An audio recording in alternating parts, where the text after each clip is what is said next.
আমাদের 11 দফার প্রথম দফা হল পুলিশকে দ্রুততম সময়ে স্বতন্ত্র, বৈষম্য মুক্ত, রাজনৈতিক হস্তক্ষেপ মুক্ত এবং শতভাগ পেশাদারিত্ব এবং জবাবদিহিতামূলক বাহিনী হিসেবে গড়ে তুলতে হবে।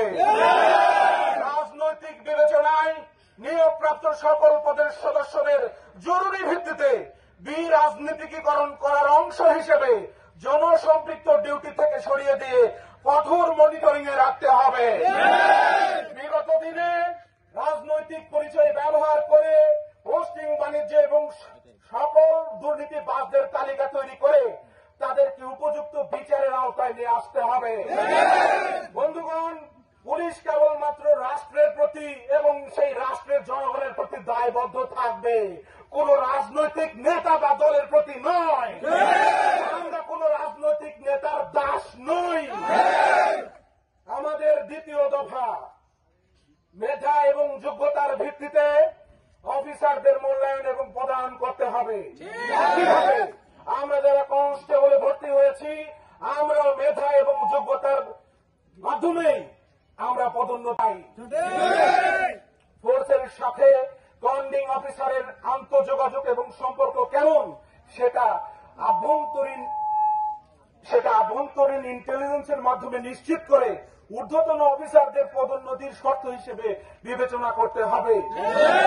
যেসব অফিসাররা ফোর্সদের সাথে বৈষম্যমূলক আচরণ করবে তাদেরকে বাহিনী থেকে দেশের বাইরে পাঠিয়ে দিতে হবে। দেশ তাদের জন্য নিষিদ্ধ। আজকের পর থেকে এই নতুন বাংলাদেশে কোন ধরনের বৈষম্যমূলক আচরণ মেনে নেওয়া হবে না। বাংলার ছাত্র সমাজ আন্দোলন করে দেখিয়ে দিয়েছে আমরা সবাই বীরের জাতি, আমরা কেউ কাপুরুষ নই, আমরাও আন্দোলন করতে জানি। পদোন্নতির ক্ষেত্রে সকল পুলিশ সদস্যদের ডোপ টেস্ট বাধ্যতামূলক করতে হবে। কোন অথর্ব, ব্যর্থ, বিকলাঙ্গ, পঙ্গু কাউকে আমরা বিশেষ কারণ ছাড়া পুলিশে নেব না।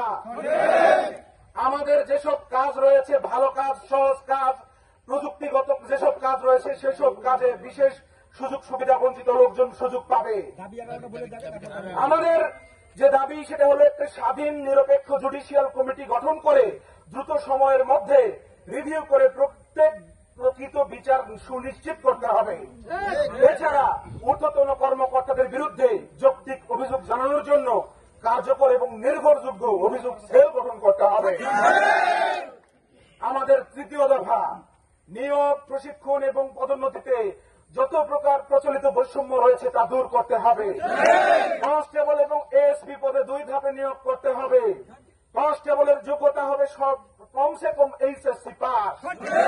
পদোন্নতির ক্ষেত্রে এএসপি পদের যোগ্যতার ভিত্তিতে যে 50% পদ সংরক্ষণ করতে হবে, তার বাকি 50% পদ সরাসরি নিয়োগের মাধ্যমে পূরণ করতে হবে। কনস্টেবল থেকে পরবর্তী পদ সমূহে পদোন্নতির ক্ষেত্রে একবার পরীক্ষায় পাশ করলেই শূন্য পদের বিপরীতে পদোন্নতির যোগ্য বলে ধরে নিতে হবে। বারবার পরীক্ষার জন্য আমাদের পড়াশোনার সেই সময় এবং সুযোগ কখনোই ছিল না এবং থাকে না। পদোন্নতির সাথে সাথে শিক্ষানবিষ্কার ঘোষণা করতে হবে। ইন্সপেক্টর থেকে চতুর্থ পদে পদোন্নতির জন্য অবশ্যই মাস্টার্স ডিগ্রি থাকতে হবে। পুলিশের নিজস্ব ব্যবস্থাপনায় স্টাফ কলেজ রয়েছে, সেখানে পুলিশের সংশ্লিষ্ট ডিগ্রির ব্যবস্থা নিতে হবে। আমাদের চতুর্থ দফা হল এই, আন্তর্জাতিক শ্রম আইন অনুযায়ী আমরা 8 ঘন্টার বেশি ডিউটি করব না। প্রয়োজনে ডিউটি শিফট করতে হবে। 8 ঘন্টার উপরে কোনো ডিউটি চলতে পারে না। এর অতিরিক্ত কর্মঘণ্টা একান্ত ক্ষেত্রে যদি দিতে হয় তাহলে ওভার টাইম দিতে হবে। ওভার টাইম ছাড়া কোনোভাবেই ওভার টাইমের জন্য আমরা রাজি নই। সরকারি ছুটির দিনে ডিউটি করতে হলে ওভার টাইম বিবেচনা করতে হবে। 1 মাসের বেসিক পরিমাণ অর্থ প্রণোদনা সহ প্রত্যেক বছর আমাদের শান্তি বিনোদন ছুটি হতে হবে 30 দিন। আপনারা জানেন যে আমরা কোন অরাজকতার মধ্যে থাকি, কোন কষ্টের পরিস্থিতিতে আছি আমরা। আমাদের পরবর্তী দাবি হল অধস্তনদের কোন অবৈধ জনস্বার্থ বিরোধী ডিউটি শোনানো যাবে না। কোন অবৈধ আদেশ পালনে বাধ্য করা যাবে না।